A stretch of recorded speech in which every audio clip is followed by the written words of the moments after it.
నిన్న ఉదయం 10:30 ఎక్సైజ్ కార్యాలయం చేరుకున్న దర్శకుడు పూరి జగన్నాథ్ ఇంటరాగేషన్ మొదలు పెట్టగానే ఆ అధికారులపై విరుచుకుపడ్డాడు.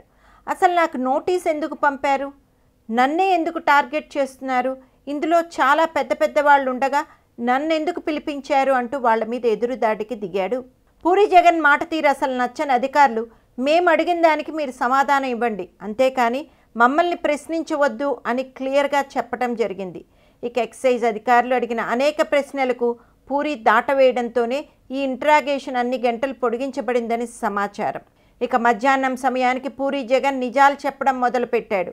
తనకు ఒకప్పుడు డ్రగ్స్ తీసుకునే అలవాటు ఉందని, ఇప్పుడు మానేసా అని ఒప్పుకున్నాడు. ముందు కెల్విన్ తెలియదని చెప్పిన జగన్ అతను తన ఈవెంట్స్లో పరిచయం అని చెప్పాడు. ఇలా ఉదయం ఒక మాట, భోజనం అయిన తర్వాత వేరే మాట సమాధానం చెప్పడంతో అధికారులు మళ్ళీ ప్రశ్నలు ఫ్రేమ్ చేసి అడగటం మొదలుపెట్టారు. అలా 11 గంటల వరకు ప్రశ్నలు అడుగుతూనే ఉన్నారు. మొత్తానికి పూరి జగన్నాథ్ తనకు డ్రగ్స్ అలవాటు ఉంది అని ఒప్పుకోవడంతో ఇక తర్వాత వచ్చేవాళ్ళు ఇరకాటంలో పడే అవకాశాలు చాలా పెరిగిపోయాయి.